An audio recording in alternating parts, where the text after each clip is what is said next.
Prime Minister Narendra Modi will today induct India's largest indigenously built warship INS Kolkata into the army. The 75,000-ton destroyer has a speed of over 30 knots and a range of 3,300 nautical miles. It is till date India's most potent warship.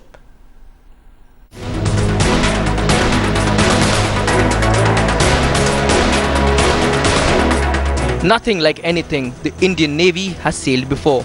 Stealthy, lethal and pound for pound the most armed warship ever to enter service.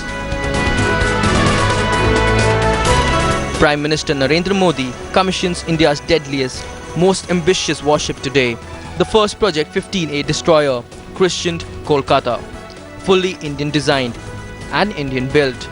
And Headlines Today has the first ever images of the fearsome vessel. And Headlines Today has had a rare preview. The commissioning of the stealth destroyer Kolkata is a momentous occasion for Indian shipbuilding industry as well as the nation on the whole. For not only does it represent the first destroyer to be built in the country in over 15 years, but also the largest and the one with maximum indigenized content. The secretive Made in India warship, all 7,500 tons of it, quietly completed final trials and was delivered to the Indian Navy earlier last month. We also have indigenized rocket launchers made by the L&T.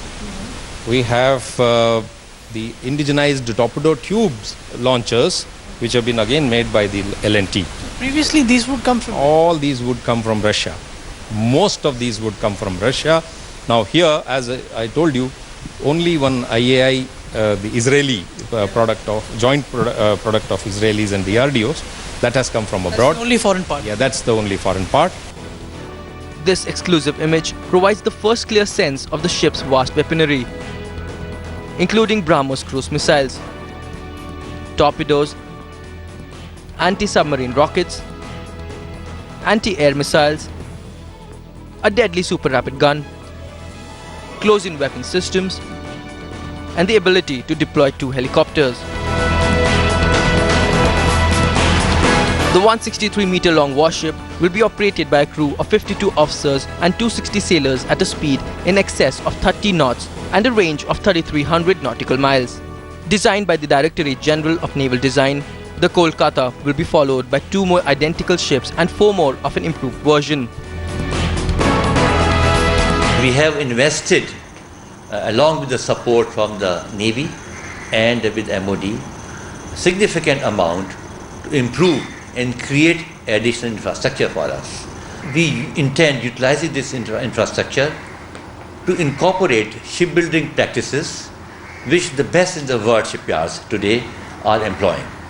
And I'm confident once we start employing those practices, we will certainly be able to compress the shipbuilding timelines. Perhaps in keeping with the hopefully resurgent nation, the ship begins a journey today to project Indian power in the Indian Ocean and beyond. With Jugal Purohit in Mumbai, Bureau Report, Headlines Today. While it is certainly designed to be a nightmare for the army, the INS Kolkata suffers from a weakness that no warship can live with. It is as of date unprotected against an air attack. It also does not have the capability to detect submarines. All set to be the fighting edge of Indian Navy's frontline fleet. The Kolkata is a tremendous warship, the pride of its makers. But there is trouble aboard that the Navy shouldn't have to live with.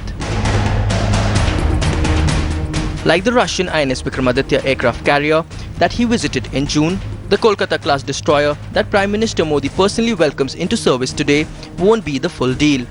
A troubling prospect for an Indian-built ship that will be deployed far from Indian shores to project strength. 4 main issues stand revealed.